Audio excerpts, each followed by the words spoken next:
سورہ کہف مطلب غار۔ شروع کرتا ہوں اللہ تعالیٰ کے نام سے جو بڑا مہربان اور نہایت رحم والا ہے۔ تمام تعریفیں اسی اللہ کے لیے سزاوار ہیں جس نے اپنے بندے پر یہ قرآن اتارا اور اس میں کوئی کسر باقی نہ چھوڑی،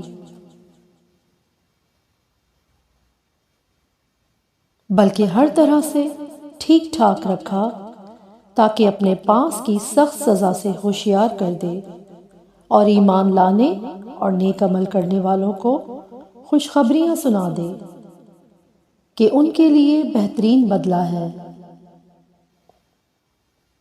جس میں وہ ہمیشہ ہمیشہ رہیں گے، اور ان لوگوں کو بھی ڈرا دے جو کہتے ہیں کہ اللہ تعالیٰ اولاد رکھتا ہے۔ در حقیقت نہ تو خود انہیں اس کا علم ہے اور نہ ان کے باپ دادوں کو۔ یہ تہمت بڑی بری ہے جو ان کے منہ سے نکل رہی ہے، وہ نرا جھوٹ پک رہے ہیں۔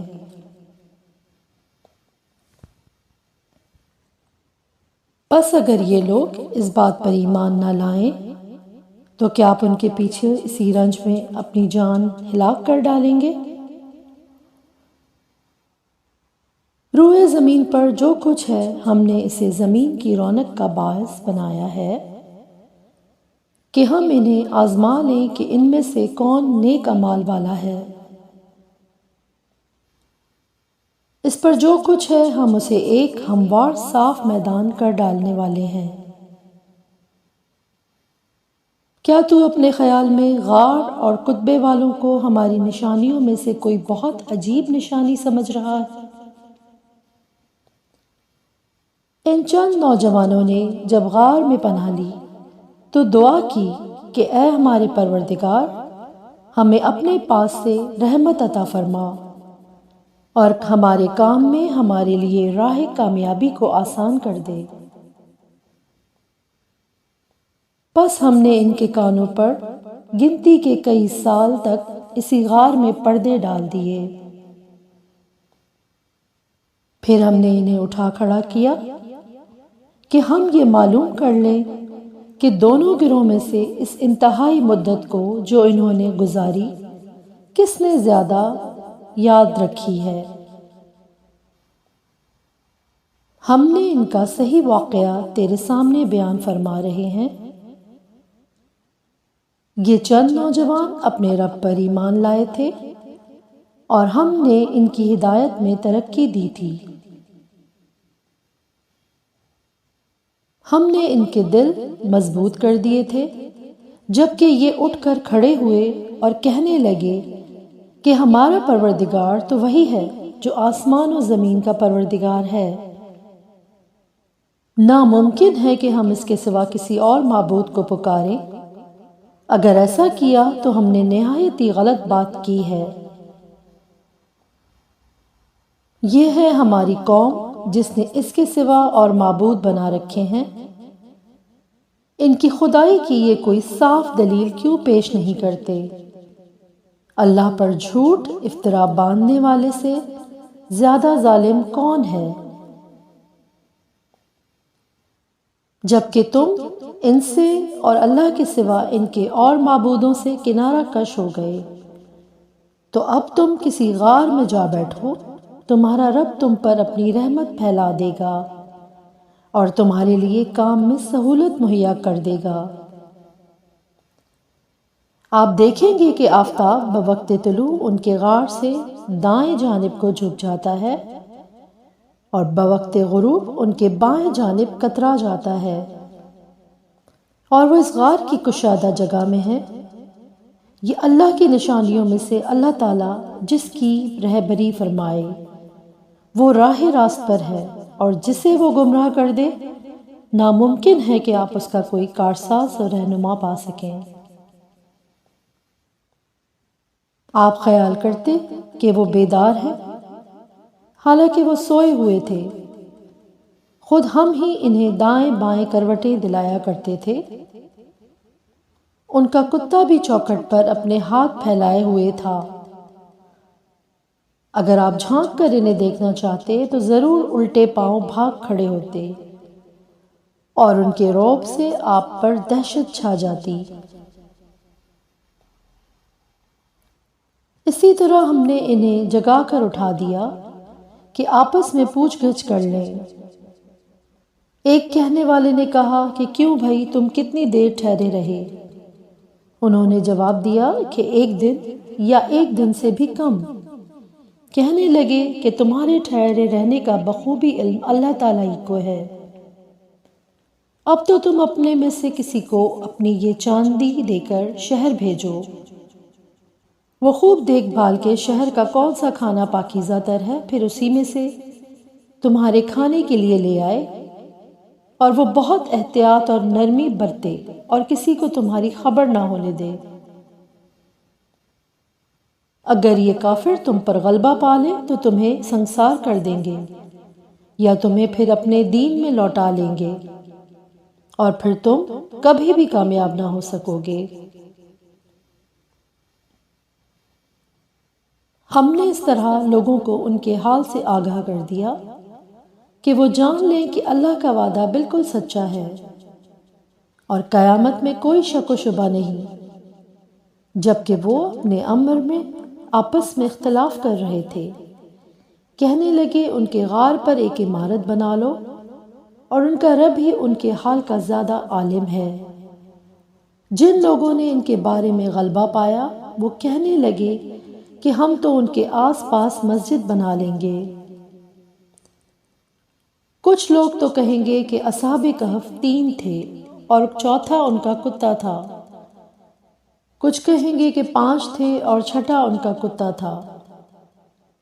غیب کی باتوں میں اٹکل کے تیر تکے چلاتے ہیں۔ کچھ کہیں گے کہ وہ 7 تھے، 8واں ان کا کتا ہے۔ آپ کہہ دیجئے کہ میرا پروردگار ان کی تعداد کو بخوبی جاننے والا ہے۔ انہیں بہت ہی کم لوگ جانتے ہیں، بس آپ ان کے مقدمے میں صرف سرسری گفتگو ہی کریں اور ان میں سے کسی ان کے بارے میں پوچھ گچھ بھی نہ کریں، اور ہرگز ہرگز کسی کام پر یوں نہ کہنا کہ میں اسے کل کروں گا، مگر ساتھ ہی انشاءاللہ کہہ لینا، اور جب بھی بھولے اپنے پروردگار کی یاد کر لیا کرنا، اور کہتے رہنا کہ مجھے پوری امید ہے کہ میرا رب مجھے اس سے بھی زیادہ ہدایت کے قریب کی بات رہبری کرے۔ وہ لوگ اپنے غار میں 300 سال تک رہے اور تو 900 سال اور زیادہ گزارے۔ آپ کہہ دیں اللہ ہی کو ان کے ٹھہرے رہنے کی مدت کا بخوبی علم ہے۔ آسمانوں اور زمینوں کا غیب صرف اسی کو حاصل ہے۔ وہ کیا ہی اچھا دیکھنے سننے والا ہے، سوائے اللہ کے ان کا کوئی مددگار نہیں۔ اللہ تعالیٰ اپنے حکم میں کسی کو شریک نہیں کرتا۔ تیری جانب جو تیرے رب کی کتاب وحی کی گئی ہے اسے پڑھتا رہ، اس کی باتوں کو کوئی بدلنے والا نہیں، تو اس کے سوا ہرگز ہرگز کوئی پناہ کی جگہ نہ پائے گا۔ اور اپنے آپ کو انہی کے ساتھ رکھا کر جو اپنے پروردگار کو صبح و شام پکارتے ہیں اور اسی کے چہرے کے ارادے رکھتے ہیں، رضامندی چاہتے ہیں۔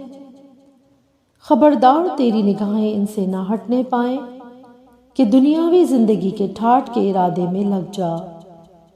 دیکھ اس کا کہنا نہ ماننا، جس کے دل کو ہم نے اپنے ذکر سے غافل کر دیا اور جو اپنی خواہش کے پیچھے پر پڑا ہوا ہے اور جس کا کام حد سے گزر چکا ہے۔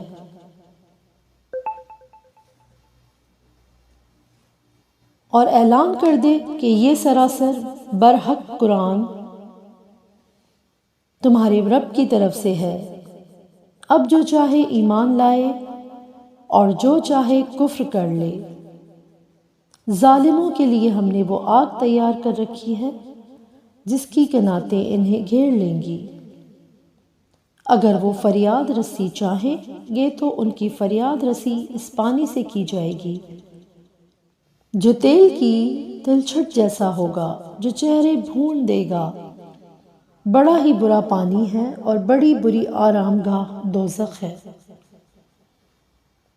یقیناً جو لوگ ایمان لائیں اور نیک عمل کریں تو ہم کسی نیک عمل کرنے والے کا ثواب ضائع نہیں کرتے۔ ان کے لیے ہمیشگی والی جنتیں ہیں، ان کے نیچے سے نہریں جاری ہوں گی، وہاں یہ سونے کے کنگن پہنائے جائیں گے اور سبز رنگ کے نرم و باریک اور موٹے ریشم کے لباس پہنیں گے۔ وہاں تختوں کے اوپر تکیے لگائے ہوئے ہوں گے۔ کیا خوب بدلہ ہے اور کس قدر عمدہ آرام گاہ ہے۔ اور انہیں ان دو شخصوں کی مثال بھی سنا دے جن میں سے ایک کو ہم نے 2 باغ انگوروں کے دے رکھے تھے اور جنہیں کھجوروں کے درختوں سے ہم نے گھیر رکھا تھا اور دونوں کے درمیان کھیتی لگا رکھی تھی۔ دونوں باغ اپنا پھل خوب لائے اور اس میں کسی طرح کی کمی نہ کی، اور ہم نے ان باغوں کے درمیان نہر جاری کر رکھی تھی۔ الغرض اس کے پاس میوے تھے۔ ایک دن اس نے باتوں ہی باتوں میں اپنے ساتھی سے کہا کہ میں تجھ سے زیادہ مالدار ہوں اور جتھے کے اعتبار سے بھی زیادہ مضبوط ہوں، اور یہ اپنے باغ میں گیا اور تھا اپنی جان پر ظلم کرنے والا۔ کہنے لگا کہ میں خیال نہیں کر سکتا کہ کسی وقت بھی یہ برباد ہو جائے، اور نہ ہی میں قیامت کو قائم ہونے والی خیال رکھتا ہوں۔ اگر بالفرض میں اپنے رب کی طرف لوٹایا بھی گیا تو یقیناً میں اس کی لوٹنے کی جگہ اس سے بھی زیادہ بہتر پاؤں گا۔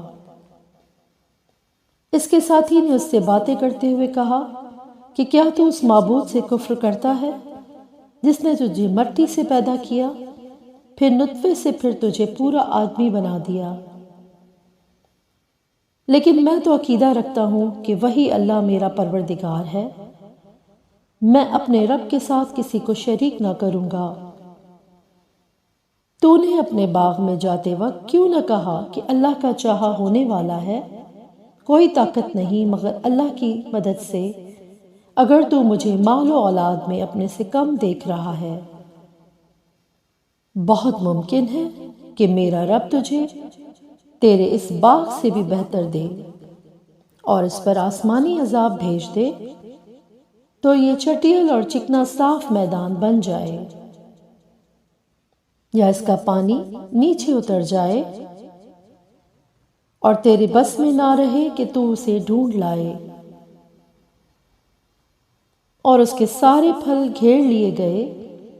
بس وہ اپنے اس خرچ پر جو اس نے اس میں کیا تھا اپنے ہاتھ ملنے لگا، اور وہ باغ تو اوندھا الٹا پڑا تھا، اور وہ شخص یہ کہہ رہا تھا کہ کاش میں اپنے رب کے ساتھ کسی کو بھی شریک نہ کرتا۔ اس کی حمایت میں کوئی جماعت نہ اٹھی کہ اللہ سے اس کا کوئی بچاؤ کرتی، اور نہ ہی وہ خود ہی بدلہ لینے والا بن سکا۔ یہیں سے ثابت ہے کہ اختیارات اللہ برحق کے لیے ہیں، اور وہ ثواب دینے اور انجام کے اعتبار سے بہت ہی بہتر ہے۔ ان کے سامنے دنیا کی زندگی کی مثال بھی بیان کرو، جیسے پانی جسے ہم آسمان سے اتارتے ہیں اور اس سے زمین کا سبزہ ملا جلا نکلا ہے، پھر آخر کار وہ چورا چورا ہو جاتا ہے جسے ہوائیں اڑائے لیے پھرتی ہیں۔ اللہ تعالیٰ ہر چیز پر قادر ہے۔